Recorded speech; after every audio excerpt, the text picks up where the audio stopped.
મંત્રી શ્રી પ્રવીણભાઈ માળીના હસ્તે બનાસકાંઠામાં ₹42.84 કરોડના રોડ વિકાસ કાર્યનું ખાતમુહૂર્ત કરાયું। અમીરગઢ તાલુકાને મળ્યો વિકાસનો વેગ। વિવિધ 4 માર્ગોના નિર્માણથી આદિજાતિ વિસ્તારમાં સુવિધાઓમાં થશે વધારો। આદિજાતિ વિસ્તારના સર્વાંગી વિકાસ માટે વનબંધુ કલ્યાણ યોજના હેઠળ સરકારશ્રી દ્વારા 30,000 કરોડના ઐતિહાસિક બજેટની જોગવાઈ કરાઈ। મંત્રી શ્રી પ્રવીણભાઈ માળી રોડ રસ્તાઓના નિર્માણ થકી આદિજાતિ વિસ્તારમાં સામાજિક આર્થિક વિકાસને નવી ગતિ મળી રહેશે। મંત્રી શ્રી પ્રવીણભાઈ માળી રાજ્યના વન અને પર્યાવરણ, વાહન વ્યવહાર અને ક્લાઇમેટ ચેન્જ રાજ્યમંત્રી શ્રી પ્રવીણભાઈ માળીના હસ્તે આજરોજ બનાસકાંઠા જિલ્લામાં પ્રજાલક્ષી વિકાસ કાર્યોનું ખાતમુહૂર્ત કરાયું હતું। મંત્રીશ્રીએ એસઆરપી ગ્રાઉન્ડ મડાણા ખાતેથી ગવર્મેન્ટ એમ્પ્લોય પ્રીમિયર લીગ 3નો પ્રારંભ કરાવી પોતાના પ્રવાસ કાર્યક્રમનો પ્રારંભ કર્યો હતો। મંત્રી શ્રી પ્રવીણભાઈ માળીએ અમીરગઢ તાલુકાના કપાસિયા ખાતેથી કુલ ₹42.84 કરોડના ખર્ચે તૈયાર થનાર વિવિધ 4 રસ્તાઓનું ખાતમુહૂર્ત કર્યું હતું, જેમાં ₹10 કરોડના ખર્ચે ડાભેલા અમીરગઢ અંબાજી રોડ, ₹15 કરોડના ખર્ચે NH2 સરોત્રા કપાસિયા રોડ, ₹14 કરોડના ખર્ચે ઇકબાલગઢ ખારા રસ્તો તથા ₹3.84 કરોડના ખર્ચે અમીરગઢ ખાપા રોડનું રિસરફેસિંગ મજબૂતીકરણ અને રોડ ફર્નિશિંગ કામગીરી કરાશે। સદર 4 રસ્તાઓથી ડાભેલા, અમીરગઢ, ઉપલો બંધ, નીચલો બંધ, સરોત્રા, ઘાટા, કપાસિયા, ઇકબાલગઢ, ચૌહાણગઢ, માનપુરિયા, ખારા, અવાડા સહિતના ગામના નાગરિકોને સુગમ, સલામત અને ઝડપી પરિવહનની સુવિધા મળશે। તેમજ આદિજાતિ વિસ્તારના સામાજિક આર્થિક વિકાસને નવી ગતિ મળી રહેશે। આ તમામ 4 રસ્તાઓની કુલ લંબાઈ 48 કિલોમીટર સુધીની રહેશે। આ પ્રસંગે આયોજિત કાર્યક્રમમાં મંત્રી શ્રી પ્રવીણભાઈ માળી એ જણાવ્યું હતું કે આદિજાતિ વિસ્તારના નાગરિકોના સર્વાંગી વિકાસ માટે રાજ્ય સરકાર કટિબદ્ધ છે। મુખ્યમંત્રી શ્રી ભૂપેન્દ્રભાઈ પટેલના નેતૃત્વમાં આદિજાતિ વિસ્તારના વિકાસ માટે વર્ષ 2025-26ના બજેટમાં વનબંધુ કલ્યાણ યોજના હેઠળ 30,000 કરોડ રૂપિયાની જોગવાઈ કરી છે। વસુદેવ કુટુંબની ભાવના સાથે રાજ્ય સરકારે દરેક વર્ગની ચિંતા કરી છેવાડાના વ્યક્તિના વિકાસ માટે કાર્યો કર્યા છે।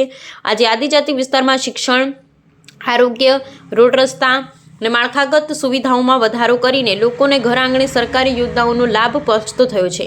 મંત્રી શ્રી પ્રવીણભાઈ માળીએ જણાવ્યું કે પીએમ જય આયુષ્યમાન ભારત યોજના હેઠળ ગુજરાતમાં 10 લાખ રૂપિયા સુધીની મફત સારવાર આપવામાં આવે છે, જેનાથી છેવાડાના વ્યક્તિને કોઈની પણ પાસે હોસ્પિટલ જવા માટે રૂપિયા માંગવા નથી પડતા।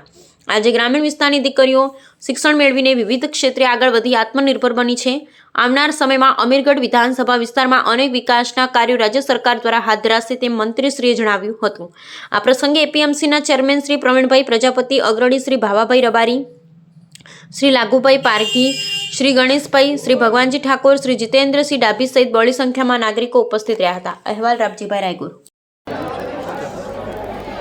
અમીરગઢ તાલુકાની અંદર વિવિધ કામો એટલે કે અંદાજે 46 કિલોમીટરના રોડની મંજૂરી આવેલ, રાજ્ય સરકારે મંજૂરી આપેલ। વન વિભાગ વિસ્તારમાં આવવાથી કેટલીક બાબતોની ગૂંચ ઘણા સમયથી હતી, એ મારા ધ્યાને આવતા તત્કાલ અસરે એને મંજૂરી આપી આજે આ 46 કિલોમીટર રોડના ખાતમુહૂર્ત કરવામાં આવ્યું છે। આ ખાતમુહૂર્ત આદિવાસી એક નાનકડી દીકરી અને માલધારી સમાજની એક દીકરીએ ખાતમુહૂર્ત કર્યું છે।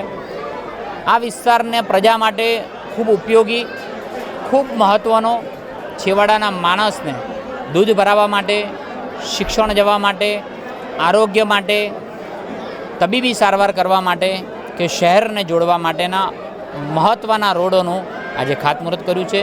ઉત્સાહ અને ઉમંગ સાથે આજે ખૂબ સારા વાતાવરણની અંદર આ રોડ જલ્દીમાં જલ્દી પૂરું પૂર્ણ થાય તેની સૂચનાઓ પણ આપી છે।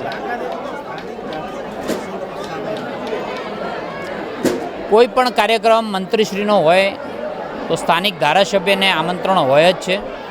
મારી ઓફિસ તરફથી પણ આમંત્રણ આપવામાં આવેલું છે, વહીવટીતંત્ર દ્વારા પણ આમંત્રણ આપવામાં આવ્યું છે, પરંતુ કોઈ કારણોસર આવી નહીં શક્યા હોય। બાકી ખૂબ જનપ્રતિનિધિઓ, ભારતીય જનતા પાર્ટીના તમામ ટીમો સાથે મળીને જેને ઉપયોગી છે એવા લોકો સાથે મળીને પણ આ રોડનું ખાતમુહૂર્ત કરવામાં આવ્યું છે।